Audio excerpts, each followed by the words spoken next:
So, hi everyone. So today I will be talking about how to understand neurodivergence and prevention practice. And can we go to the next slide, please, Steve? And you will see in the following presentation the use of the word disability and neurodivergence as synonyms, because that is my personal experience. So I look for the definition of disability, and this is what I found. A disability is any condition of the body or the mind that makes it more difficult for the person with the condition to do certain activities and interact with the world around them. And as you see, excuse me, um, some disabilities look like this, but also some look like this, like there's many invisible disabilities. And as a neurodivergent individual, I understand and resonate with the feeling of considering my differences as disabling. However, it is important to note that disability itself is not something negative or something to be pathologized. Disability is a natural part of human diversity, and there's nothing wrong with having a disability. What truly poses challenges for neurodivergent individuals is not their neurodivergence itself, but the rather lack of acceptance, understanding, and accommodations within society. Society's view on differences and its failure to fully embrace and accommodate neurodivergent individuals is what creates barriers. It makes it more difficult for us to interact with the world around us. When society fails to accept and embrace neurodivergence, it can lead to stigma, discrimination, and exclusion. This can result in limited opportunities for education, employment, and social inclusion. It can also contribute to feelings of isolation, low self esteem, self loathing, and a sense of being misunderstood. Instead of focusing on the disability aspect, it is crucial to shift the conversation towards addressing the barriers that prevent neurodivergent individuals from fully participating and thriving. This means challenging ableism, which is the belief that some bodies and minds are superior to others, and advocating for inclusivity, accessibility, and accommodations that enable neurodivergent individuals to engage the world on an equal footing. We can go to the next slide, Steve, please.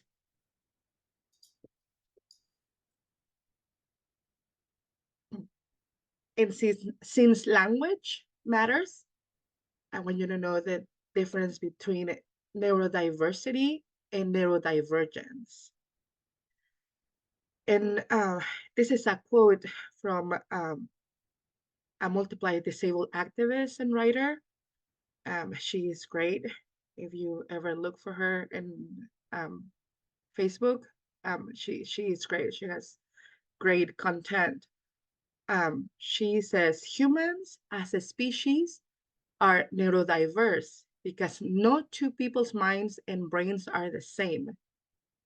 But if you mean that your brain or mind doesn't function in a way that is considered normal, then that means you're neurodivergent. Being neurodivergent means that your brain and mind don't function in conventional ways. Let's go to the next slide, Steve, please.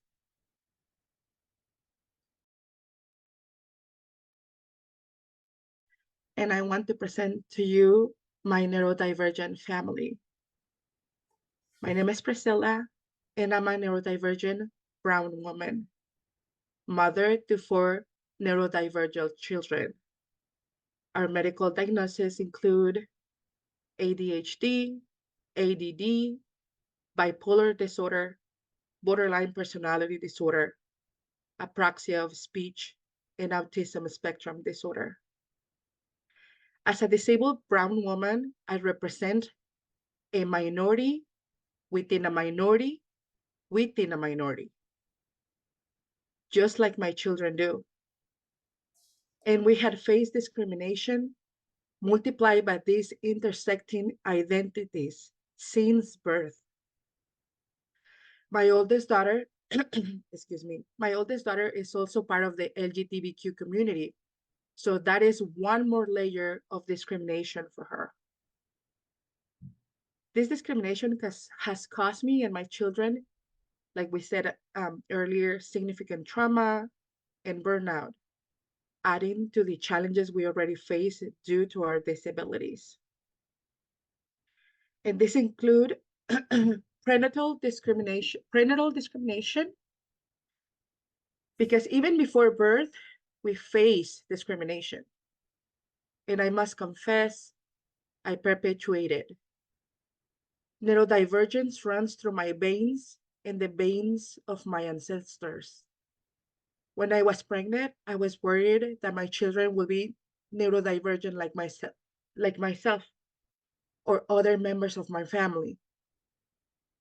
Prenatal testing and selective abortion based on disability perpetuates the belief that different is less valuable. This practice not only denies disabled individuals the opportunity to live fulfilling lives, but also reinforces harmful stereotypes and prejudice within society. We also face parental discrimination. And this is a very deeply sensitive topic for me, but it's very important as well, as we have to address the impact of parental discrimination against their own neurodivergent children. Excuse me. There are instances where parents struggle to fully accept and support their children's neurodivergent identities, which can have harmful effects on their children's self-esteem, well-being, and overall development. And we're going to explore this topic further. So there's emotional harm. When parents express disappointment, sadness, or even rejection towards their neurodivergent children, it can cause significant emotional harm. Children are highly perceptive and can sense the negative emotions directed towards them. Constant exposure to such emotions can lead to feelings of shame, guilt, and a deep sense of unworthiness. This emotional burden can have long-lasting effects on the child's self-image and mental health. There's also internalized shame. Neurodivergent individuals might internalize the negative attitudes and emotions projected onto them by their parents. They might start to believe that their neurodivergent traits are something undesirable or wrong. This internalized shame can lead to a lack of self-acceptance and self-esteem, making it difficult for the child to embrace their unique identity and thrive in their personal and academic lives. There's also burden and guilt. When parents express their disappointment or wish their children were different, it can create a sense of burden within the child. Neurodivergent children might start to feel like they are a source of stress, frustration, or inconvenience to their parents. And this burden can lead to feeling of guilt and a constant need to prove their worth or to hide their true selves in an attempt to alleviate the perceived burden they believe they are causing. There's also a great impact on parent-child relationship. Parental discrimination against neurodivergent children can strain the parent-child relationship. The child might feel a lack of understanding, acceptance, and emotional support from their parents, leading to a breakdown in trust and communication. And this strained relationship can hinder the child's ability to seek guidance, share their emotions, and develop a healthy sense of identity and self-expression. And of course, there's a long-term consequences. The impact of parental discrimination extends into adulthood. Neurodivergent individuals who have experienced discrimination from their parents struggle with self-acceptance, self-loathing, forming healthier relationships, and pursuing their aspirations. The trauma and emotional distress caused by parental discrimination can have long-lasting effects on their mental health, overall well-being, and ability to navigate the challenges of adult life. And then we'll go to the next, the educational discrimination. Neurodivergent individuals encounter way too many barriers when it comes to accessing education. Many educational institutions lack the necessary infrastructure to accommodate the specific needs of neurodivergent students. This includes sensory-friendly environments. Without these accommodations, students might struggle to navigate the school environment, hindering their ability to fully engage in their education. There's also a lack of inclusive curriculums. Neurodivergent students often encounter a lack of inclusive curriculums that caters to their unique learning styles and needs. Traditional teaching methods might not effectively meet their requirements, resulting in a disconnection between what is being taught and how they learn best. This disconnect can lead to frustration, disengagement, and a sense of exclusion from the learning process. There's also a shortage of trained educators, a shortage of trained educators who specialize in supporting neurodivergent students, further exacerbates the barriers to education. Teachers who lack the necessary knowledge and skills might struggle to provide appropriate support and accommodations, and this will lead to a lack of understanding and empathy towards the students. This shortage can limit the availability of specialized programs and resources designed to meet the specific needs of these students. There's also a lack of accountability for schools, and there's often a lack of accountability for schools when it comes to providing proper education to neurodivergent students. Education systems might not prioritize the provision of necessary accommodations and support, leading to a disparity in educational opportunities. And this lack of accountability further perpetuates the marginalization and exclusion of neurodivergent individuals within the education system. There's also the trauma on neurodivergent individuals and their families within the education system. The barriers mentioned not only hinder educational opportunities, but also create and perpetuate trauma on neurodivergent individuals and their families.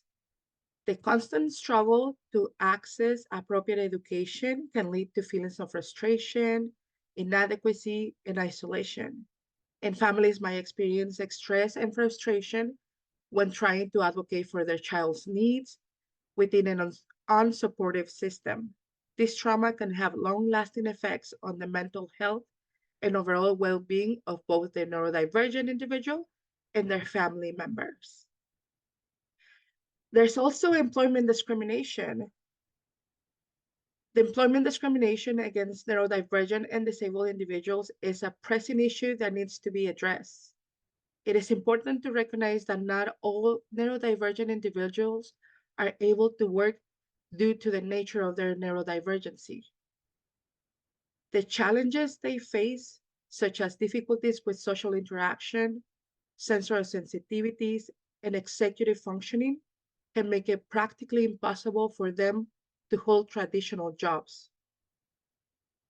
For these individuals who are unable to work, this reality can lead to increased trauma, shame, and self-loathing.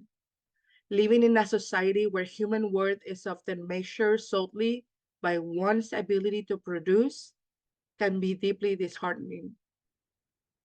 The constant pressure to conform to the societal norm of being employed can exacerbate feelings of inadequacy and a sense of being a burden to society.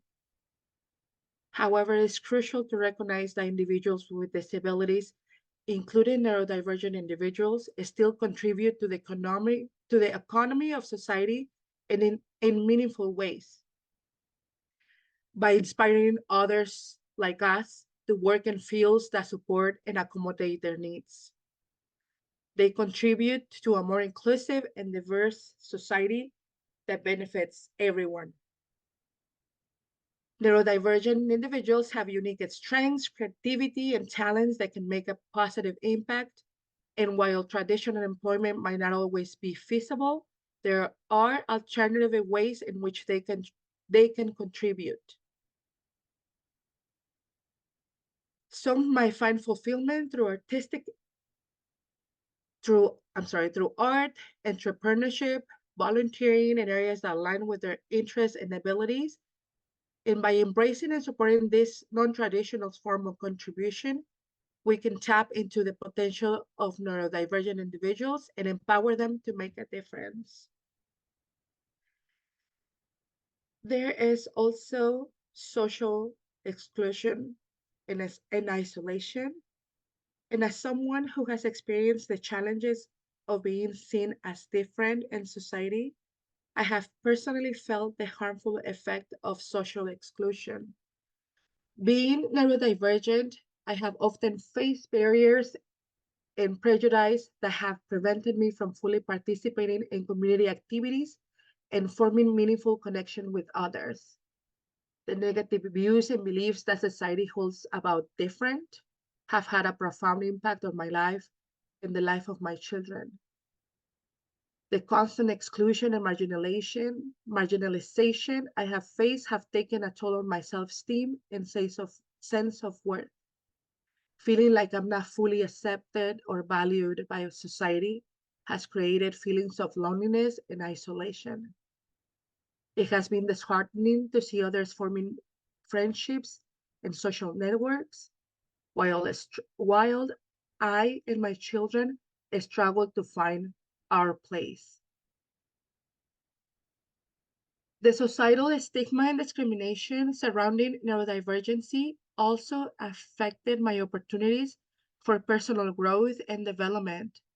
I have often been overlooked or underestimated because of my disability, which has limited my access to education, employment, and other opportunities. This has hindered my ability to reach my full potential and contribute my unique skills and perspectives to society. Because I have a speech disorder, I'm often perceived as stupid or less intelligent.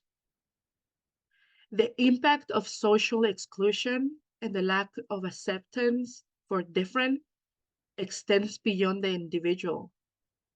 When society fails to embrace diversity and inclusion, we all miss out on the chance to learn from one another and grow as a community. By excluding neurodivergent individuals, society is denying itself the opportunity to benefit from our experiences, our knowledge, and contributions. It's crucial for society to challenge negative stereotypes and beliefs about disability. By promoting understanding, empathy, and inclusivity, we can create a more accepting and supportive environment for all individuals, regardless of their differences. This includes breaking down physical and social barriers that prevent full participation and creating accessible spaces where everyone feels welcome. And then we'll go to the next one that is intersectionality. And as I said earlier, as a brown, neurodivergent, disabled woman, I have personally experienced the intersecting forms of discrimination that arise from these various aspects of my identity. Discrimination against brown individuals is rooted in systemic racism and prejudice, leading to unequal treatment and opportunities. I have faced stereotypes and biases that perceive me as aggressive, problematic, and not as smart as others simply because of my race. These stereotypes can lead to exclusion, limited career prospects, and unequal treatment in various settings, including education, employment, and social interactions. As a neurodivergent individual, I have encountered discrimination based on my neurodiversity, which refers to the natural variation in human brain function. Society often values neurotypical behaviors and traits, marginalizing those who do not fit into this narrow definition. I have faced challenges in communication, social interactions, and understanding social cues, which can lead to misunderstandings and judgment from others. This discrimination can manifest as exclusion, stigmatization, and a lack of understanding and support for my unique needs and strengths. Being disabled adds another layer of discrimination to my experience. Society often fails to accommodate and include individuals with disabilities, leading to barriers in accessibility, employment, and social participation. I have faced challenges in accessing physical spaces, public transportation, and even basic healthcare. The lack of understanding and accommodation for my disability can lead to the stereotypes, pity, and assumptions about my capabilities, further marginalizing me and limiting my opportunities. As a woman, I have also faced discrimination based on my gender. Stereotypes and gender norms dictate how women should behave, dress, and speak. And deviating from this expectation can lead to judgment and discrimination. I have faced discrimination for speaking another language, for speaking loudly, for the way I dress. Society has strict ideas about how people should look, and when I express myself through clothing that reflects my identity and culture, I am judged and seen as different or unprofessional. Additionally, as a woman from a marginalized background, I have faced discrimination due to poverty and limited access to better opportunities. This has made it even more challenging to overcome the barriers and prejudices that I face. It is crucial to recognize and challenge these intersecting forms of discrimination. Excuse me. By promoting inclusivity, advocating for equal rights and opportunities, and fostering a culture of respect and understanding. We can work together towards dismantling the barriers that hold back individuals like myself.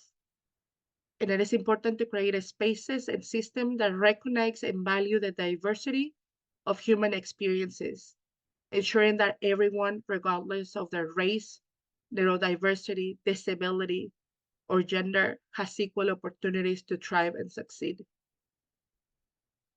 Steve, can we go to the next slide, please?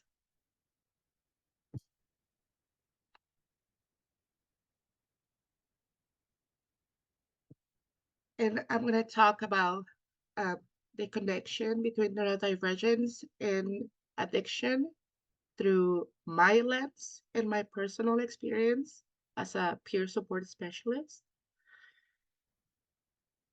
Neurodivergent individuals often face rejection from their caregivers since birth, leading to a sense of not fitting in and self-rejection. Society and school label us as problematic, reinforcing the feeling of not belonging. This self-loathing and sense of not fitting not fitting in, can persist throughout our lives. In an attempt to illustrate the connection between addiction and neurodivergence, I would like to use a metaphor. For neurodivergent individuals, addiction can be seen as mistaking a hotel for home. In this metaphor, the traveler represents the universal human need for emotional fulfillment, connection, and a sense of belonging. Addiction often arises from a deep longing for something that feels missing or incomplete within oneself. A bit about what I do for a living, and it's I'm a peer support specialist. And working as a peer support specialist has taught me the incredible impact of peer support on neurodivergent individuals and their families. And peer support is like a comforting embrace that understands and supports their unique journey.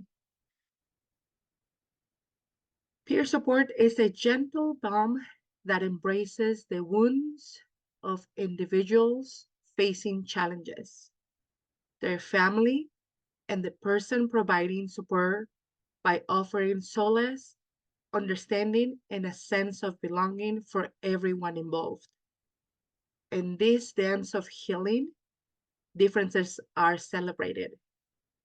Unity is nurtured and resilience fostered. It is a transformative symphony of growth, interconnectedness, and the profound beauty of compassionate connection. For neurodivergent individuals, peer support provides a sense of belonging and acceptance. It helps them heal and grow in an environment that celebrates their differences. It's amazing to see how they become more resilient and confident as they face challenges with their loved ones by their side. As a support provider, I have realized the power of compassion and guidance. By offering my help, I not only witness the healing of others, but also find healing for myself. It's a two-way street of understanding and strength that bring us closer together. Peer support creates a beautiful bond between neurodivergent individuals, their families, and support providers. We all grow and become stronger together, forming a harmonious connection. Is a reminder of the incredible capacity for growth and connection within all of us. Can we go to the next slide, Steve, please? Now I would like to talk about who is the expert. The word apple is not the actual apple itself. Merely knowing the name, concept, or properties of an apple does not provide the direct sensory experience of tasting it. To truly understand what an apple is, one must go beyond intellectual knowledge and actually taste it. Only a neurodivergent person can truly understand and be an expert on their own neurodivergent experience. The concept, label, and intellectual knowledge of neurodivergence can provide some understanding, but it cannot fully capture the unique perspectives, cognitive processes, and challenges that neurodivergent individuals face. Their lived experience goes beyond what can be conveyed through words or conceptual understanding alone. We need to be aware of the vast limitations of relying solely on external knowledge, labels, and expertise. To truly understand and empathize with these experiences, it is crucial to go beyond conceptual understanding and engage in direct personal experiences and interactions. By recognizing and respecting the unique perspectives and insights of individuals who live with these experiences, we can foster a more compassionate and inclusive understanding of people of color, the LGBTQ community, the disability community, the neurodivergent community, and people who faces challenges with substance use. Let's go to the slide number 8, Steve, please. So the final thoughts and recommendations on inclusion and understanding and empathy towards disabilities, neurodivergence, and substance use challenges is to create a more inclusive and empathetic society. It is important to be a witness to the pain and suffering experienced by individuals facing neurodivergence, disabilities, and substance use challenges. By doing so, we acknowledge their experiences and validate their feelings. Please be a witness. Take time to truly see and hear individuals who face disabilities, neurodivergence, and substance use challenges. By bearing witness to their pain and suffering, we validate their experiences and foster empathy. Please shift away from pathological thinking. Let go of the pathological mindset that view these individuals as broken or flawed. Embrace a mindset that recognizes their strengths, abilities, and resilience. Challenge yourself to see their unique perspectives and contributions. Challenge and stigma and stereotypes. Be proactive in challenging the stigma and stereotypes surrounding disabilities, neurodivergence, and substance use challenges. Question your own assumptions and biases, and encourage others to do the same. By challenging these harmful narratives, we can create a more inclusive and understanding society. Educate yourself and others. Seek out information and resources to educate yourselves about disability, neurodivergence, and substance use challenges. Look for people with lived experience. They are the experts. Lead by example. Be a role model in your community by demonstrating inclusive and empathetic behavior. Challenge yourself to be aware of your own biases and prejudice, and actively work towards dismantling them. Encourage others to do the same. By being a witness, rejecting the pathological mindset, and challenging a stigma and stereotypes, we can create a society that embraces the diversity, understands the experiences of others, and fosters empathy and inclusivity. Let us all play our part in building a more compassionate world. And that is everything for me. Here are some resources from people with lived experience. And I thank you. Thank you for hearing me, for listening to my lived experience and of the life experience of my children as well. And I'm going to try to answer some questions if you have any. I must say, I get a little nervous with questions, but I'll try my best. If any of you have any questions or comments, thoughts. Wow. So first, I'll just say thank you, Priscila, for this presentation today. I really, really appreciated so many of the things that you said today. So I first want to just definitely thank you for all of it. And then I was going to ask you, while the audience is thinking, I was going to ask you if you had questions for us, because I know you said you might have a question, but I was curious if you had a question in mind you wanted to throw out into the room while our audience is thinking a bit here. Yeah. One of the most important things in my life is being self-responsible and self-accountable, because I know I I discriminate against myself because I was born and raised in a discriminatory society, and it's something that is internalized in me. And I'm always challenging myself. And I would like to know some of examples of how you challenge yourself.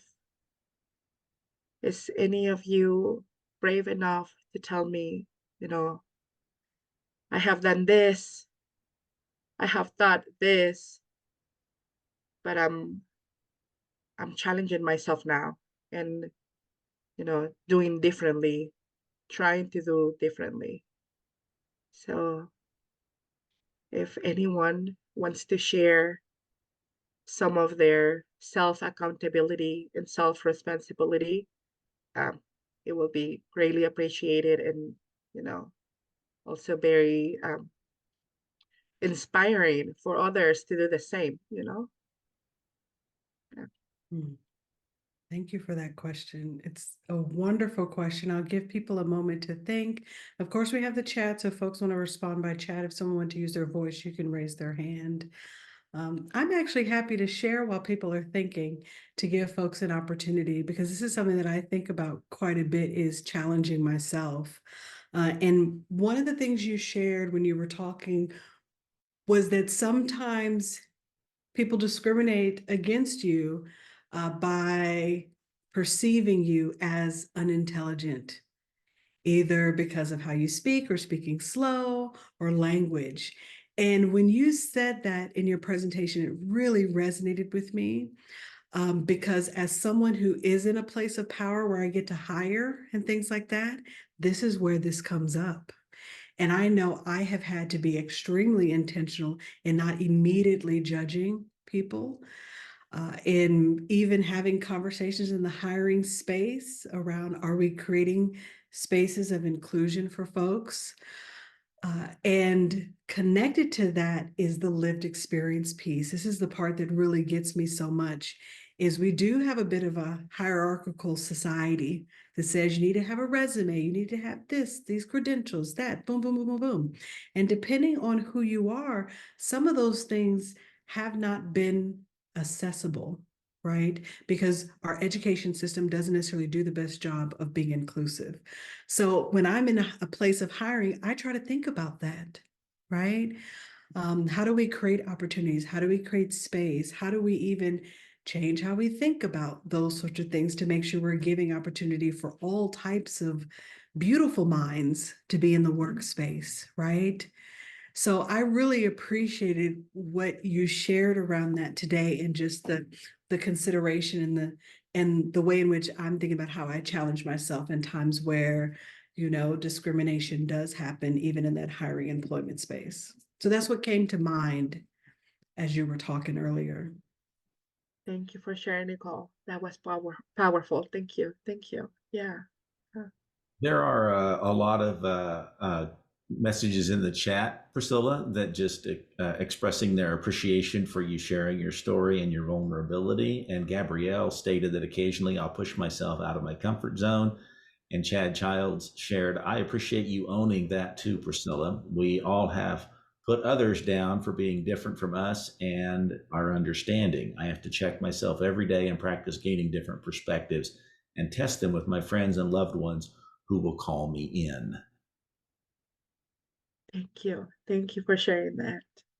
I thought I would share that Nicole and I have worked together on a couple of other projects, but I raised the idea of doing something around language matters, and this particular subject was brand new to me. I had never heard the term neurodivergent, and in that moment, I could have just dismissed that and went on to things that I felt I knew something about or had some familiarity with. And instead, I said to Nicole, "I don't even really know what that means." And together, we began to explore, that by definition, and to really kind of lift this up to this platform. And as I began to look for individuals that might share on this topic, there was a lot of challenges. I was hitting a lot of dead ends. And when I met with you after our first meeting and we had an opportunity to chat, I just walked away just knowing that this would be a great conversation to have, because you come from the perspective of lived experience.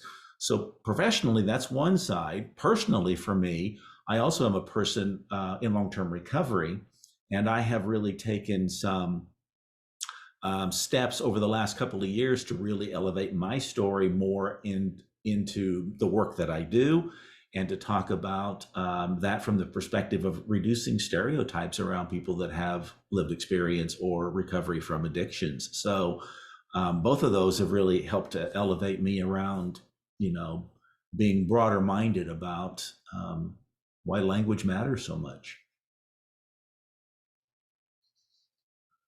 I hope I say your name right. Anissa says, "I have overcome my physical and mental disabilities as well as addiction self-medicating by getting sober, getting proper medical and mental health care, getting the education to become a peer, and am now fortunate enough to work for an AHN and can help other people that are struggling today." And then Chad also replied once more, "In our team meetings this at work, we've started asking ourselves something like, for whom might this be difficult to gain the benefit?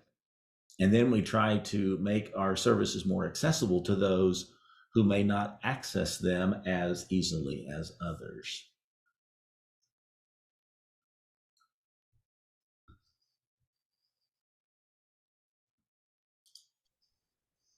Any other responses? Hi, my name's Haley. Haley? I'm a social worker by trade, and I too have quite a bit of lived experience. My adults, well, from the time my son was about 12 until he passed away at 26, he fought mental health issues, and that permeated our entire family.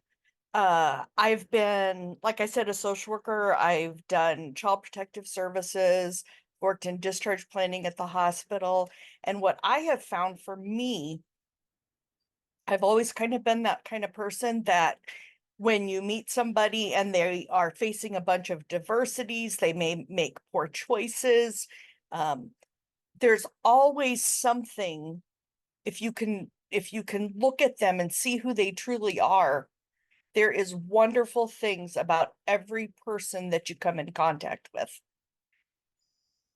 And for years I've had, how can you work with this kind of person or that kind of person, sex offenders or people that misuse drugs and alcohol? And I always say, there is something about every person you meet that is wonderful, and then you work from that to work with people. And then as I grew up with my children and whatnot, I saw different things. My son was bipolar and he used medical marijuana, and I was a very cut and dry person about marijuana prior to the wonderful benefits and stuff that I saw for my child. And so that also changed how I thought of everyday people that use marijuana for their mental health. And I see how that can be very beneficial. I can also see how it could not be beneficial. But for my son, it was. So I just think if we all can look in our hearts and our hearts meet with our clients' hearts, it makes it a lot easier for you to work with people that have different issues.